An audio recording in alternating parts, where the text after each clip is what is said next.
It's a new episode, a new season, and it started off well as I've grabbed my Continental C coaching licence. I immediately put in for my B licence before getting to work on some new transfers to strengthen the squad.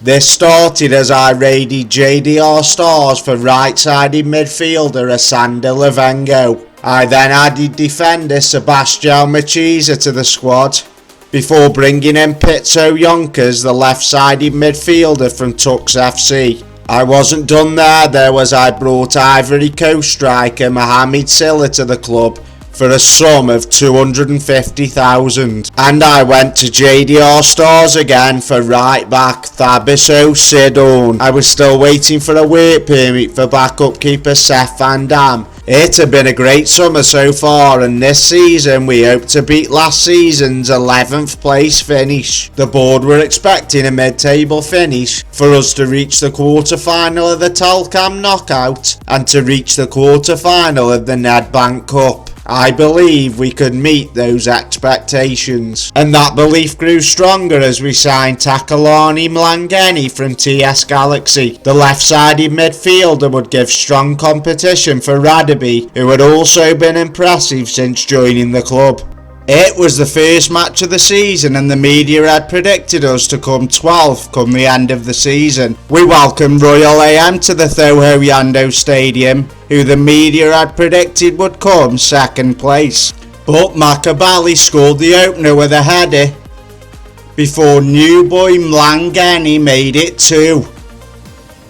We then made it 3 with a thunderbolt from Levengo, before the away side pulled back what would be a consolation goal.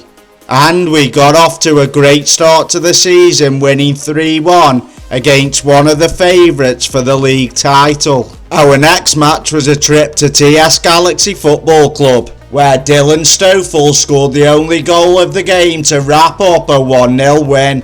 6 days later we welcomed Cape Town City, where Newman Silla grabbed the opening goal before Dylan Stoffels doubled our lead.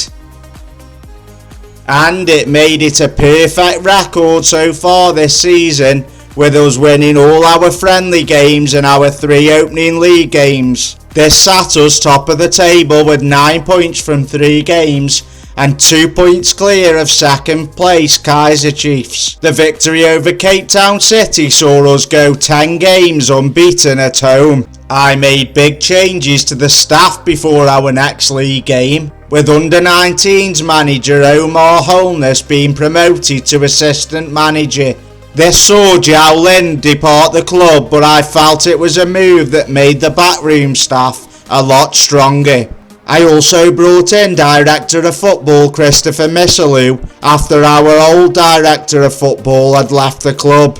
Our next game saw us travel to Sekakun United, where we carried on our unbeaten record with a 0-0 draw. This kept us in top spot with 10 points after 4 games played. We had something to be proud of as our 12-game unbeaten run was a new club record, one which saw me scoop the September Manager of the Month award. Let's hope this wasn't a curse. In our next game we welcomed Orlando Pirates to the Thoho Yando Stadium, where the away side took the lead on the 34th minute. Substitute Bint scored from the spot, before we took the lead on the 86th through Silla. We thought it was over, but the away side grabbed a point in the 92nd minute.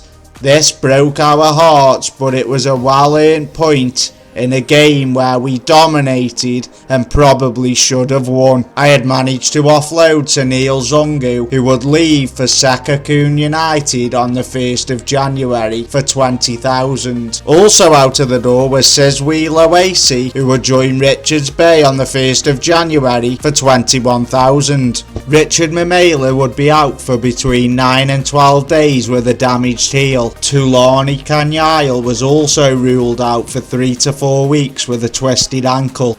Next we will turn our attention to the Cup as we faced Chipper United in the Telcam knockout first round, where we went down to 10 men before Chipper opened the scoring on the 47th minute. And this is how it stayed as we were beaten for the first time this season, We had a lot of the game, but going down to 10 men sealed our fate. Next, we were back to the league as we faced Maritzburg United away from home, where a 54th minute Maritzburg goal proved to be the only one of the game. Our finishing had completely let us down in a game where we had dominated. The result had left us 4th in the table with 11 points from 6 games, but we needed to get back to winning ways. We look to do this in our next home match against Mamelodi Sundowns, where the away side opened the scoring before Bintz grabbed an equaliser for us in the 20th minute.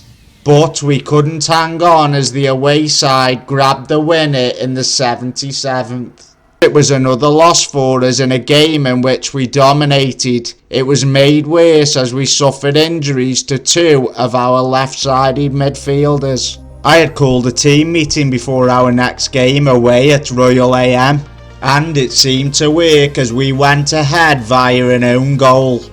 Silla then doubled our lead with a lovely finish before he grabbed his second of the game to make it 3-0. The home side pulled a goal back in the 63rd minute, but we won the game 3-1. The result left us in 4th place in the table with 14 points and just 5 points behind leaders Kaiser Chiefs.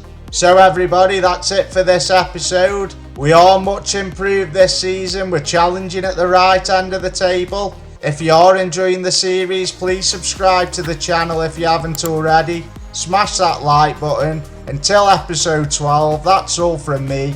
Goodbye.